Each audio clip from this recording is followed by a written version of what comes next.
Our today's guest is Robert Kiyosaki. Well, I don't know if it's a new philosophy. It's new to academics. My poor dad was an academic. What would be your advice to these young people? I didn't learn much at school because it was all lecture, going Yes. one ear and out the other. Yeah. The people around me don't study because they make enough money. There are things you can't explain. That's why you've created the game. Can you explain golf? Reading a book? I don't need money. So I don't buy stocks. I don't buy bonds. I sell them. How do you don't pay taxes? Only stupid people pay tax. I own the real estate. I'm a control guy. I'm a capitalist. AI? Yes. That's going to cause the biggest financial crash in history. AI can do a better job than a doctor can.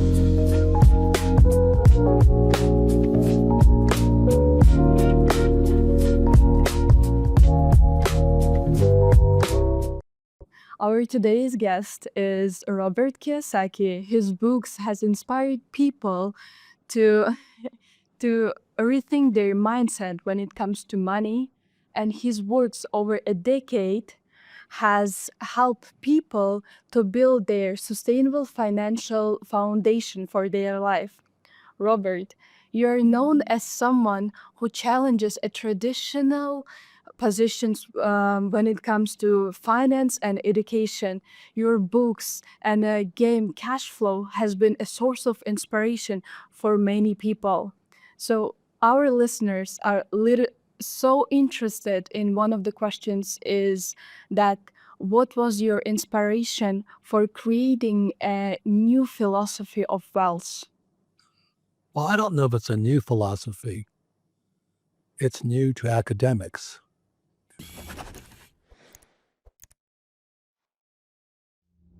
See, the story of Rich Dad, Poor Dad. My poor dad was academic. So he was very left, very Marxist. He hated the rich. He thought the rich stole people's money. He was a very bad attitude towards money. And my father was a very smart man. Poor dad, he went to Stanford, University of Chicago, and Northwestern, got his PhD. But he knew nothing about money. So my rich dad was my best friend's father, and I wanted to learn about money. And my rich dad had a pretty Christian point of view towards it. The love of money is the root of all evil. And I said, I think it's the lack of money, Dad, you know what I mean? But money is a very strange subject because it's emotional. Also, capitalism is not the best system, but is the system I like the best. Whereas capitalism is unstable. So you can get rich and poor really quickly. It's undemocratic. It means not everybody gets rich. And it's unfair. So it's open to socialism and attack by communism. So in the world today, the gap between rich and poor is too wide. At the same time, because there's no financial education, the world is crashing financially right now. Never has a country been so in debt. And we now have a new leader my friend Donald Trump's taking over. He's a capitalist.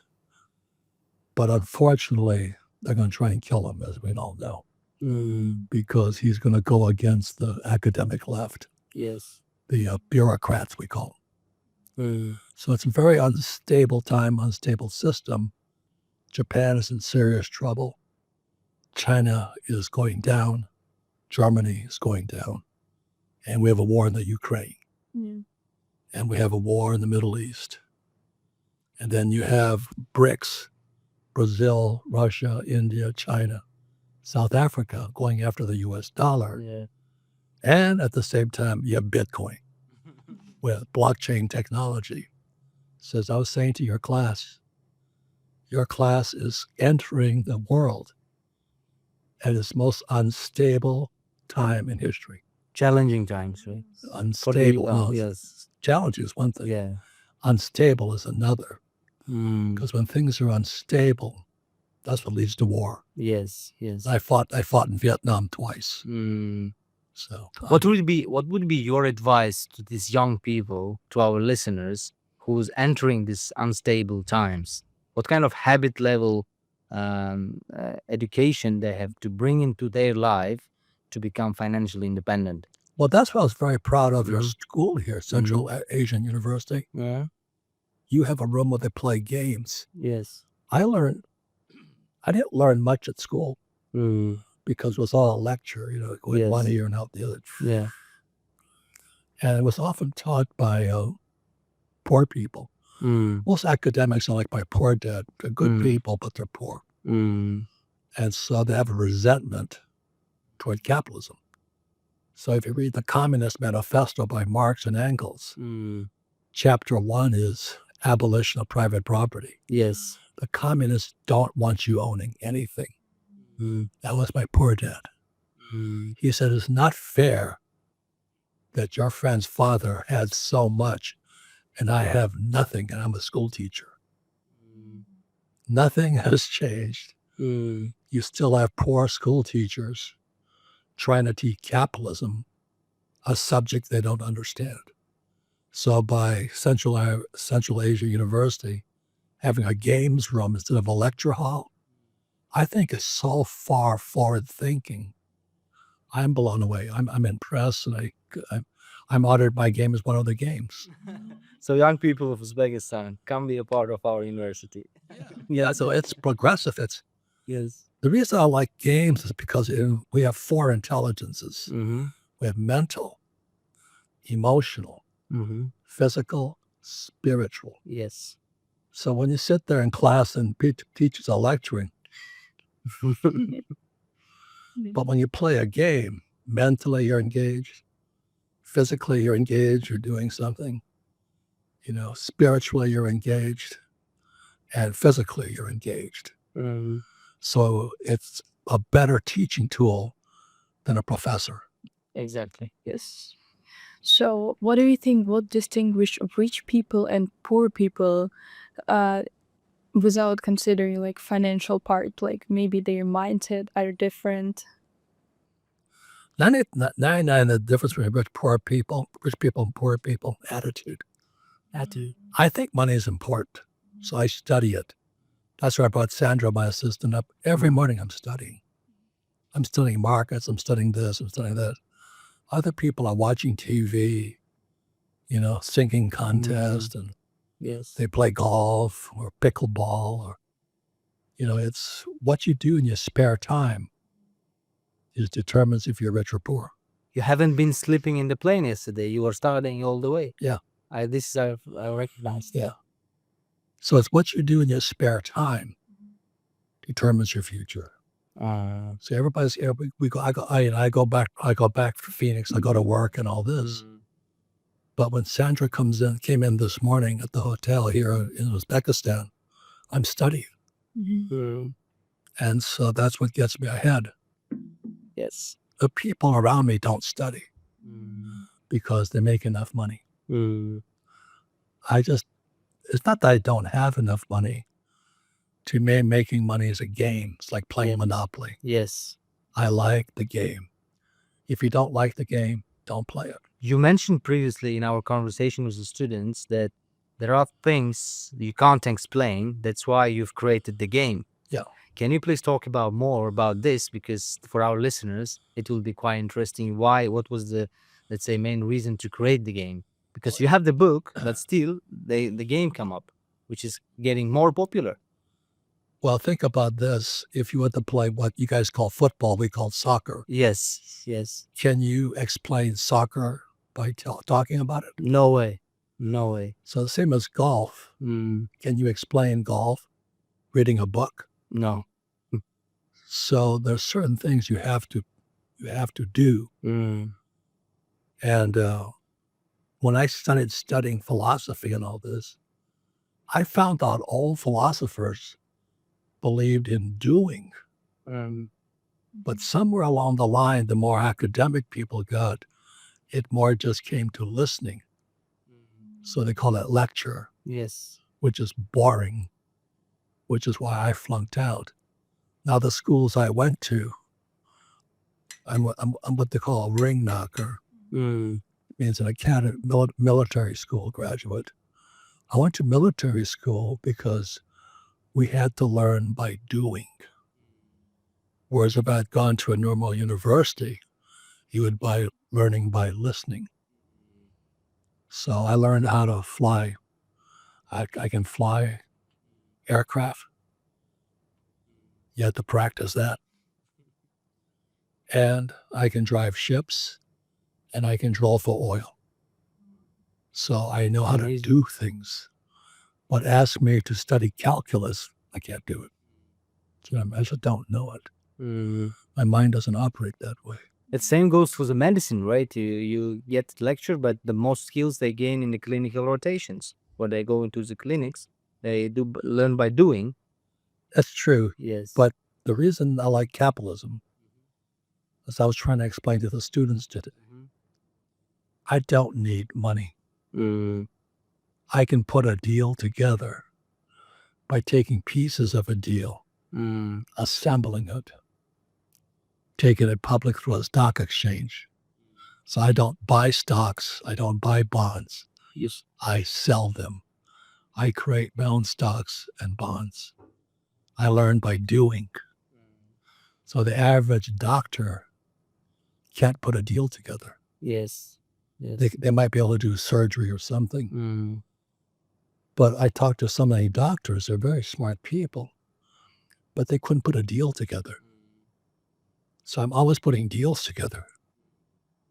So my next two deals are two large, what we call apartment houses. And so I have to raise $1 million. It's 100% debt.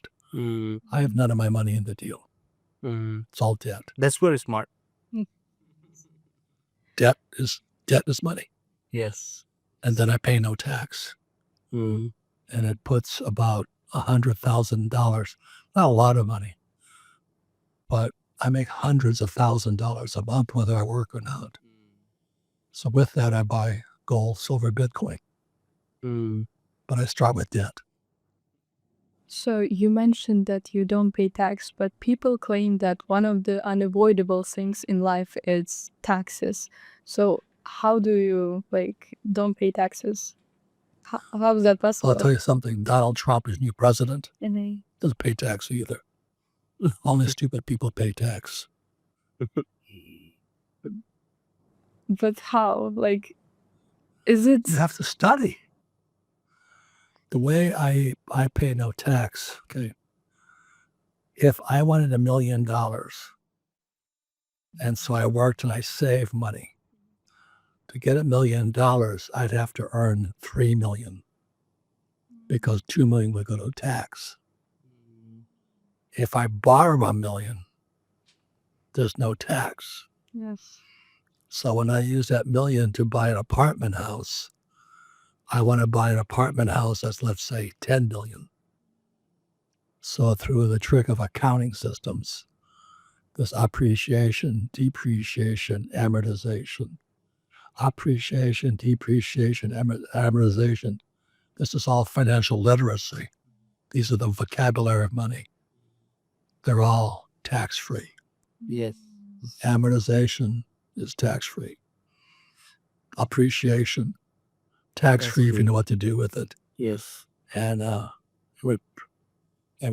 appreciation. So it takes financial literacy, but I have to study tax law. This is one. I do it legally, but please. Definitely. But the thing is that speaking about crisis, you've just mentioned previously that world economy is kind of going down, and where a lot of people they see problems, but you see opportunities there. Like how come and what kind of skills you need for this? Is that like right side of the brain, like creativity thing, or can you explain more about talk about more about this? Well, let's say I go to, in America, a store, Mm-hmm. and they have inventory, Okay. and nobody's buying it. Mm-hmm. They put it on sale. Mm-hmm. I buy it on sale. Okay. Why would I pay retail? So I wait for everything to go on sale. So same as real estate. The stock market hasn't crashed yet in America. This is December 2024. It's going to crash big time. Mm. And it's going to cause a worldwide depression.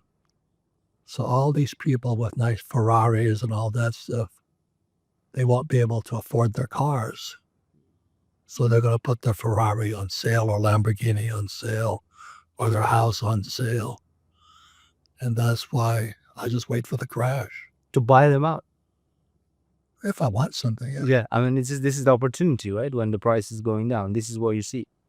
Yeah. Mm. It's called everything goes on sale. Yes.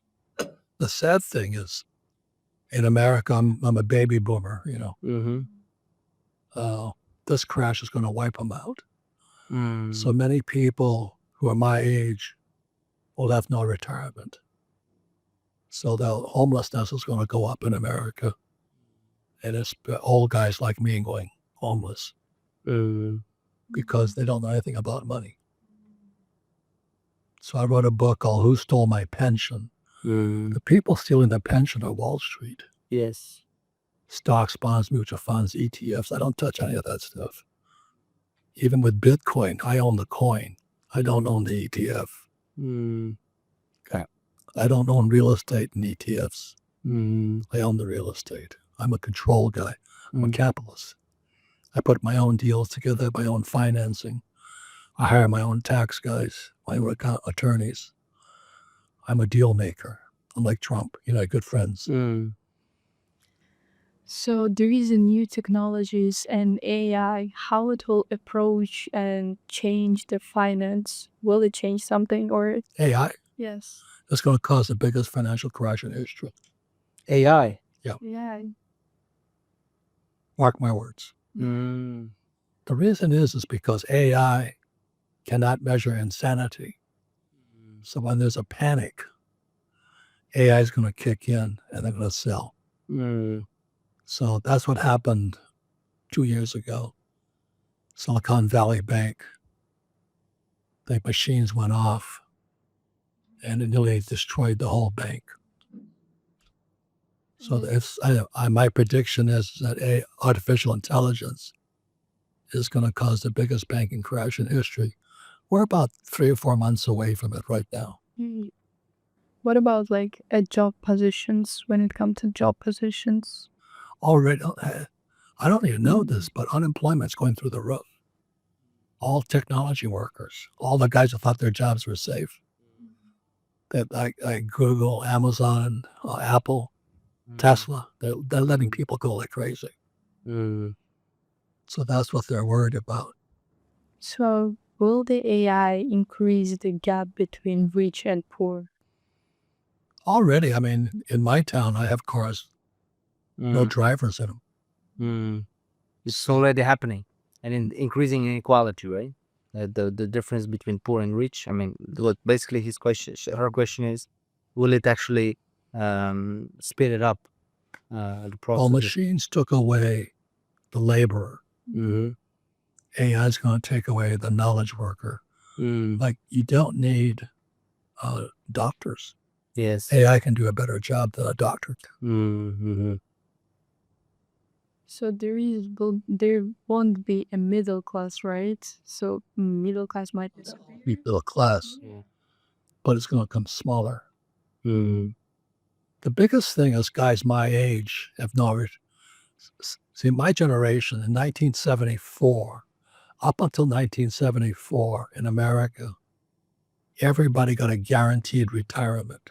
In 1974, they changed the law. And they said in 1974, they shifted, I won't give it the technical terms, but they shifted from what's called defined benefit pension to defined contribution. So my generation had a defined contribution. My mother and father had a defined benefit. Well, that was 1974. This crash coming right now in the stock market is going to wipe out our retirements. So there's going to be lots of baby boomers homeless or living with their kids. Yes. So Mr. Kiyosaki, basically, But that's why I wrote Rich Dad Poor Dad. Yes. That's why I created the board games to educate Yes. yourself. And that's why we have invited you to our country, because we in this company, in this community, believe that in stable world, and when the world is full of challenges, when the young people have to decide where to take direction, we do believe that financial literacy is one of the, if not the most important thing. And thank you for being with us. Thank you for I endorsing this. want to say something. I am so impressed. Thank you. You guys are so far down the road, as they say. You're Thank you. so far ahead of your times. My friends in Singapore always talk about Uzbekistan as the place to invest. And now that I'm here, I can see why. It's because you're not encumbered by old ideas. Your ideas are new, you got courage, you take risks, and you're educating your students differently. Exactly. So thank you for being with us. And, together with me and our students, we can give you a bold promise that we're going to continue your legacy here in this region Thank you very to much. become, to prepare more financially prepared people to own their life, to have their independence, and to use both sides of their brain. Right. And don't wait for the government to take care of you. Yes. Do you know what I mean? That is what Central Asia University. I was so impressed today. Very, very impressed. Congratulations. Thank you for being with us. Thank you. Thank you for beautiful conversation.